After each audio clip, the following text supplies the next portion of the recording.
জানো বাবা, আমি এর আগে কখনো মাটির ঘরে থাকিনি, কিন্তু এই দুদিন মাটির ঘরে থেকে আমার খুব ভালো লেগেছে।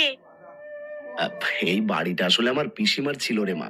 তিনি মারা গেছেন বহু বছর আগে, তাই এখন তো ঠাকুমা মাঝে মধ্যে এখানে থাকেন।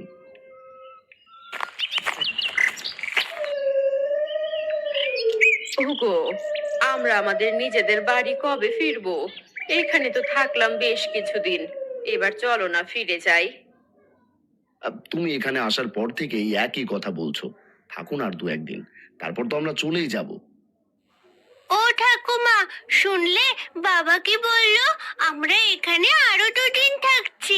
আমার খুব আনন্দ হচ্ছে। মেঘলা দিনে নির্জন এমন পরিবেশ, আর কত সুন্দর মাটির ঘর, বেশ ভালো লাগে আমার। বেশ তো, তোরা যখন থাকবি, তবে হারান তুই আজ বাজার থেকে ভালো দেখে খাসির মাংস কিনে আন। আজ এই মেঘলা দিনে তোদের আমি এই মাটির ঘরে বসে কষা মাংস রেঁধে খাওয়াবো। মাটির ঘরে মাটির চুলায় রান্নার স্বাদই আলাদা। ও বাবা, আমিও তোমার সাথে ওই গ্রামের বাজারে যাব। তুমি একা যেও না, আমাকেও তোমার সাথে নিয়ে চলো না। না রে মা, এই এলাকাটা একদম সুবিধের নয়, আর তোকে নেওয়া যাবে না, কারণ ফিরতে ফিরতে অনেক রাত হতে পারে। আর তুই বরং বাড়িতে থেকে ঠাকুমাকে রান্নায় সাহায্য কর। ভাই, খুব নরম দেখে 1 কেজি খাসির মাংস দাও তো। আমার মেয়ে আর মা বাড়িতে মাংস খাওয়ার জন্য অপেক্ষা করে আছে। এই নাও, একদম টাটকা মাংস। তবে সাবধানে বাড়ি যেও। বাসতলার জঙ্গলের রাস্তা দিয়ে যাওয়ার সময় একটু সতর্ক থেকো। দিনকাল যা পড়েছে, তাতে চোর ডাকাতের উপদ্রব খুব বেড়েছে। ও আমি যেতে পারবো, ধন্যবাদ ভাই। এই নাও তোমার মাংসের দাম। সন্ধে ঘনিয়ে এসেছে, চারদিক ঝিঝি পোকার ডাক ছাড়া কিছুই শোনা যাচ্ছে না। হারান মাংস নিয়ে নিজের মনে হেঁটে চলেছে। হঠাৎ বাসতলার সামনে এসে হোঁচট খেয়ে পড়ে যায়। উফ, বাবারে, হোঁচট খেয়ে পায়ের ব্যথায় বড্ড ব্যথা পেয়েছি। ইস, অন্ধকার পথে সাবধানে না চললে বিপদ হতে পারে। আরে, এটা তো মনে হয় বাসতলা।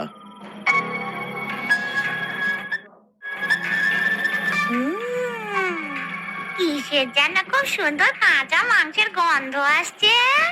এই অজপাড়া গায়ে এই ভর সন্ধেবেলায় কে মাংস নিয়ে যাচ্ছে? ওই তো নিচে একটা লোক বসে আছে।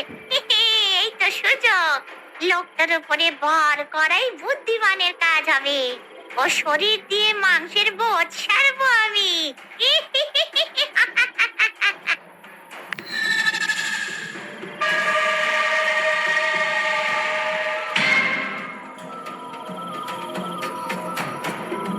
পায়ের ব্যথাটা কেমন যেন হঠাৎ গায়েব হয়ে গেল। শরীরটা এখন খুব হালকা লাগছে। যাক, এবার বাড়ির দিকে পা বাড়ানো যাক।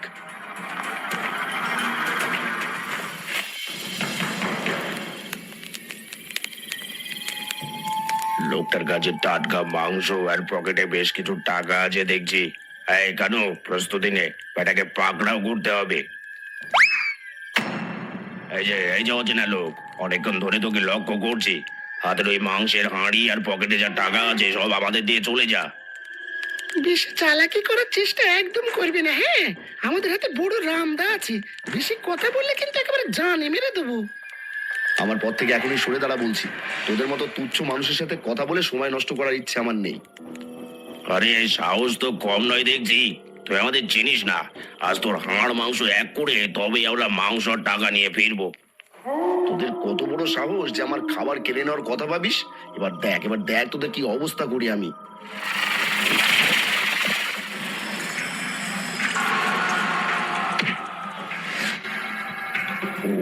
ওরে বাবারে, এ কি মানুষ নাকি অন্য কিছু? আমাকে তো এক হাতে তুলে একবারে গাছের মাথায় চড়ে মারলো। কেউ আমাকে বাঁচাও। কিরে, তোকে এবার কি করবো? বল বল বল, দেখি কি করবো তোকে। ওরে বাবারে, ওস্তাদকে তো এক ঝটকায় গাছের আগায় তুলে ফেলেছে। না না, ওরে বাবা, আমি পালাই, এ তো মানুষ না।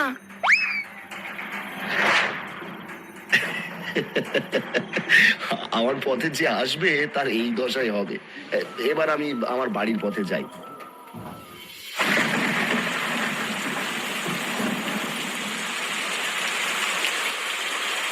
এসো সবাই মিলে একসাথে খেতে বসি।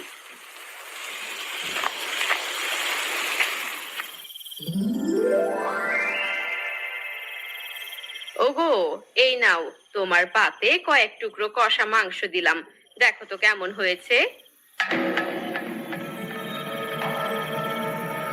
এ কি, খাচ্ছিস না কেন? খেয়ে দেখ, বর্ষার দিনে মাটির ঘরে বসে মাংস কষা বেশ দারুণ কিন্তু। এইটুকু মাত্র মাংস দিয়ে আমার পেট ভরবে না। পুরো মাংসের হাঁড়িটা আমার এখনই সামনে এনে দে, ওটাই আমার লাগবে। বাবা, তুমি হঠাৎ এমন অদ্ভুত ব্যবহার করছো কেন? তুমি তো সব সময় আমাদের আগে খাইয়ে দাও, আজ নিজে সব একা খেতে চাইছো কেন? ওগো, তোমার কি হয়েছে? তুমি কি অসুস্থ বোধ করছো? সবার ভাগের খাবার তুমি একলাই যদি খেয়ে নাও, তবে বাকিরা কি খেয়ে থাকবে? হারানের চোখের দিকে তাকিয়ে দেখ মালতী, ওর দৃষ্টি কেমন রাক্ষসের মতো হয়ে গেছে। নির্ঘাত ওর ওপর কোনো অশুভ ছায়া পড়েছে। কথা না বলে ও যা চাইছে তাই দে, কাল সকালে আমি ফকির বাবার কাছে যাব।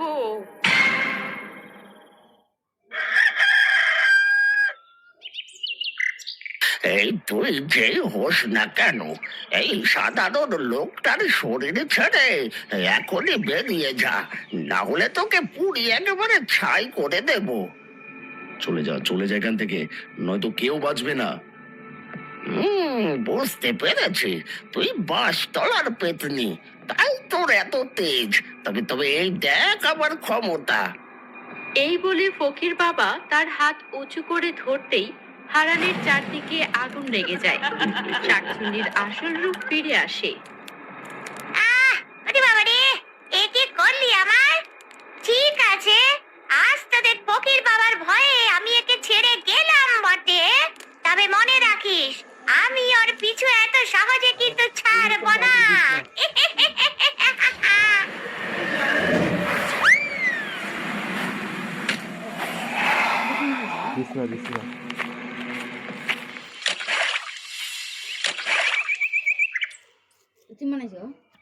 উফ, আমার মাথাটা খুব ভার হয়ে আছে। কাল রাত থেকে যে আমার কি হয়েছিল আমি কিছুই মনে করতে পারছি না। অনেক বড় বিপদ থেকে আজ বেঁচে গেলি রে হারান। তোরা আজ বিকেলেই তোদের নিজেদের বাড়িতে ফিরে যা, এখানে থাকা আর ঠিক হবে না। হ্যাঁ মা, আমারও তাই মনে হচ্ছে। মালতী, চলো গুছিয়ে নি, আজ বিকেলের মধ্যেই আমরা আমাদের নিজেদের বাড়িতে ফিরে যাব। হঠাৎ করে এসব কি হয়ে গেল?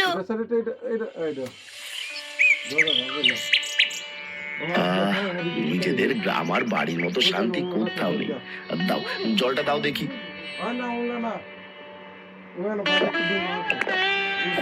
বাবা, সেদিন ঠাকুমার বাড়িতে তোমার ওই অদ্ভুত আচরণের জন্য আমরা কেউই একটু মাংস খেতে পারিনি। একদম ঠিক বলেছিস মা, আমার নিজেরও খুব খারাপ লাগছে তোদের কথা ভেবে। আমি আজ ফেরার পথে আবার ভালো দেখে খাসির মাংস কিনে নিয়ে আসবো। আজ রাতে তবে খুব মজা হবে বাবা, কিন্তু একটা কথা বলবো, তোমার সেই পিসিমার মাটির ঘরের সেই মাটির গন্ধ আর শীতল পরিবেশে গরম গরম মাংস খাওয়ার মজাই আলাদা ছিল। এখানে সেই আমেজটা ঠিক পাবো না। ওরে বাবা, ওই ঘটনার পর থেকে মাটির ঘরের নাম শুনলে আমার এখনো হাত পা ঠান্ডা হয়ে আসে। আজ এই বাড়িতেই শান্তি করে খাও। এই কি গো হারান্দা, হাতে ওটা কিসের হাঁড়ি নিয়ে যাচ্ছ? দেখে মনে হচ্ছে খাসির মাংস, তাই না? ঠিকই ধরেছিস গদাই, পিসির বাড়ি গিয়ে শাকচুনির ভয়ে কিছুই খেতে পারিনি, তাই আজ আবার একটু কিনে নিয়ে আনলাম। আর তুই আজ রাতে আমাদের বাড়িতে চলে আসিস, সবাই মিলে একসাথে অনেকদিন খাওয়া দাওয়া করা হয় না। আচ্ছা ঠিক আছে দাদা, আমি কাজ ছেড়ে আসছি, তুমি এখন যাও, আমি সময় মতো তোমাদের বাড়িতে ঠিক পৌঁছে যাব।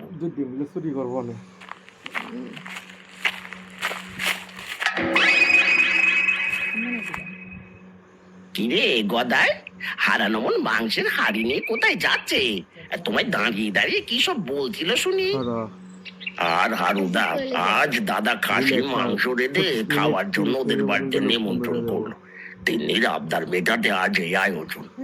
আরে দূর, দু এক টুকরো মাংস খেতে অত কষ্ট করে ওদের বাড়ি যাওয়ার দরকার কি?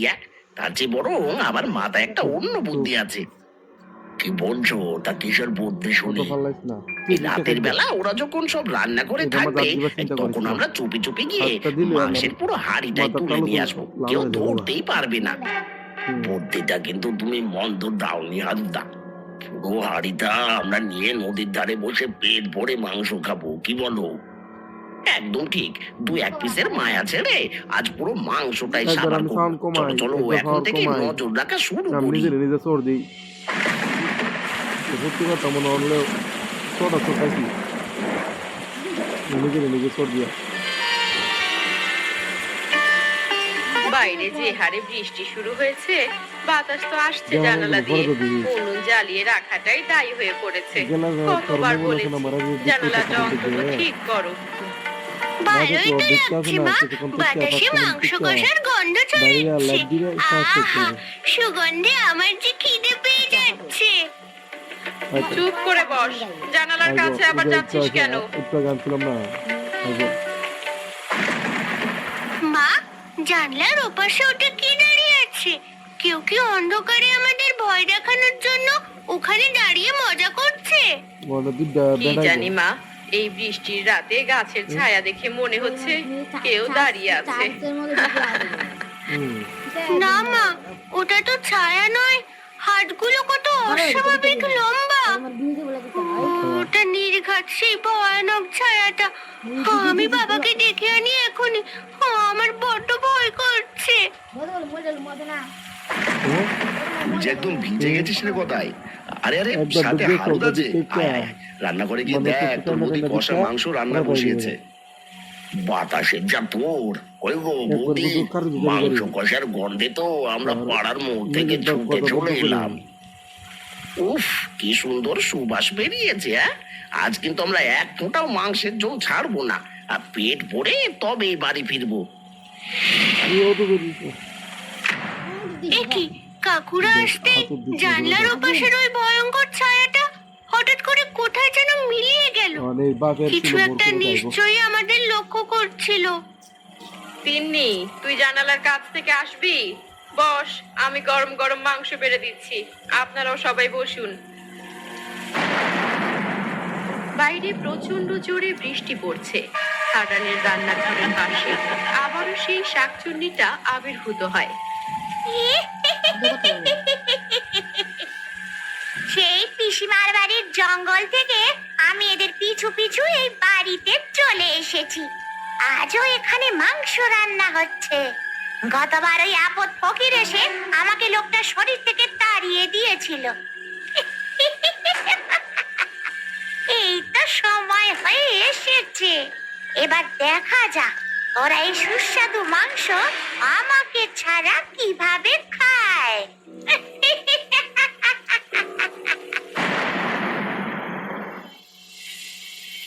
খেয়ে পেট তেমন ভরলো না, এই তো সুযোগ গদাই। বাড়ির সবাই এখন অন্য ঘরে গল্প করছে, আমরা এই বেলা মাংসের হাড়িটা নিয়ে চম্পট দি, চল। একদম ঠিক বলেছো হারুদা, এই গরম গরম হাড়িটা সাবধানে ধরো। একবার বাইরে বেরোতে পারলে আজ আমাদের পায়ে দিয়ে। বৃষ্টিটাও কমেছে এবার।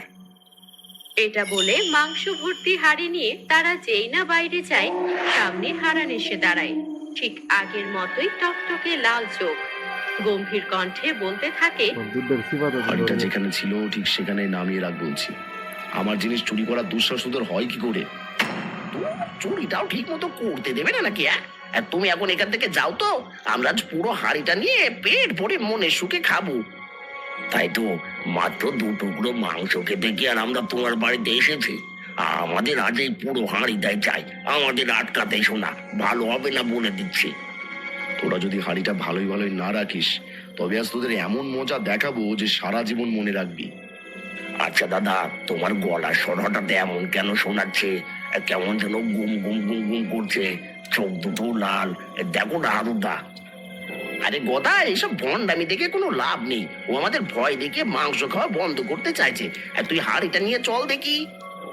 হারুর কথা শেষ হতেই হারানের হাত অস্বাভাবিক লম্বা হয়ে ওদের দুইজনের গলা চিপে ধরে শূন্যে তুলে ফেলে। এই দৃশ্য মালতী আর তিন্নি অবাক চোখে তাকিয়ে দেখে। তোদের কত বড় স্পর্ধা যে আমার খাবার নিয়ে পালাবি? এবার তোদের ঘাড় মটকাবো আমি। ওগো, এ কি করছো? ছেড়ে দাও ওদের, মরে যাবে তো। মাগো, কে কোথায় আছো? জলদি ছুটে এসো। আমি যা দেখেছিলাম সত্যি তাই ছিল।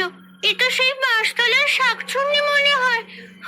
আমাদের বাঁচাও, কে কোথায় আছো?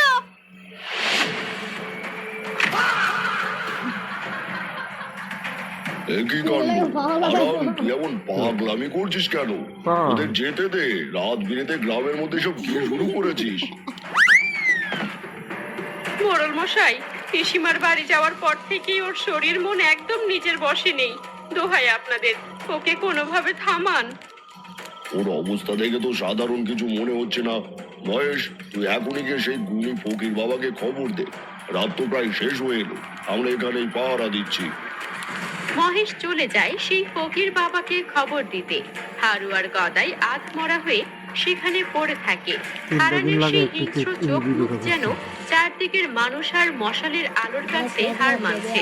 এভাবে চলে যায় সারা রাত। যারা প্রফেশনাল আমি তো প্রথম প্রথম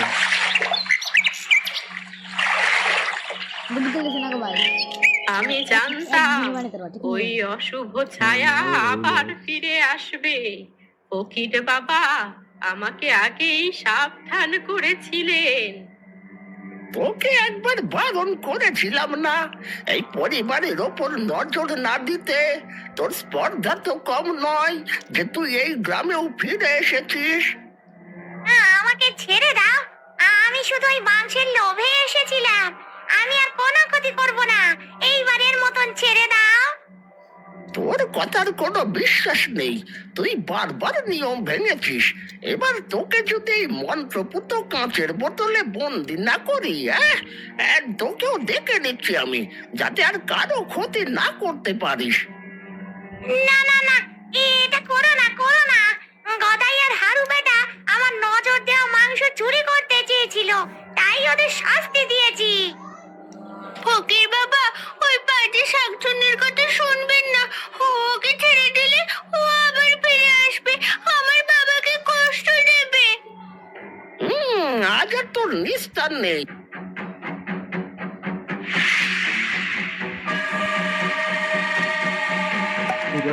এটা করতে বেশি কষ্ট হচ্ছে। যা, এবার এই বোতলের ভিতরে বন্দি হয়ে থাক যুগ যুগ ধরে।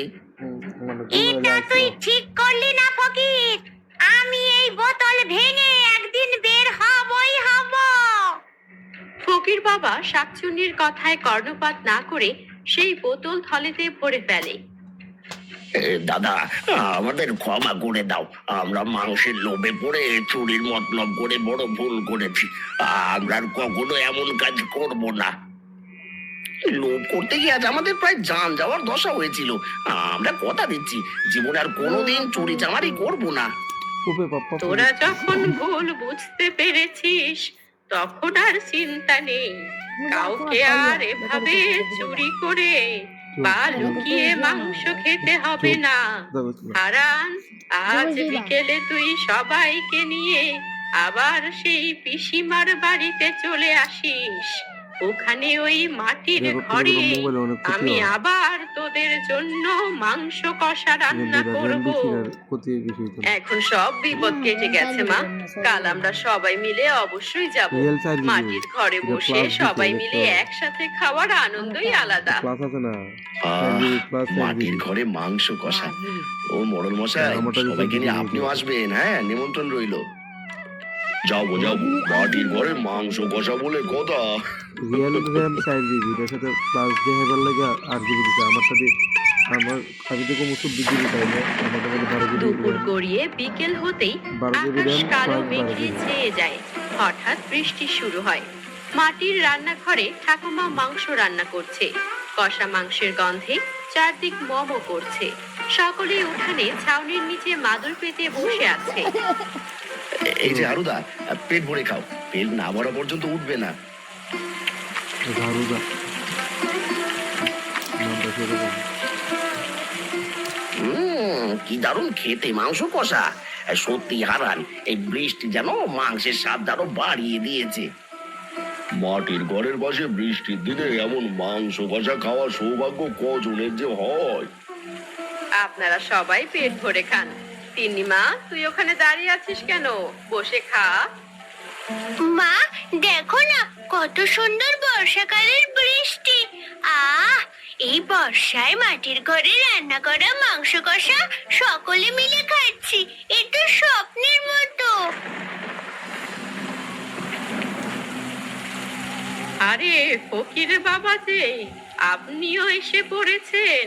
বেশ করেছেন, সকলের সাথে বসে মাংস কষা খেয়ে যান। এটাই ওই ডাইনি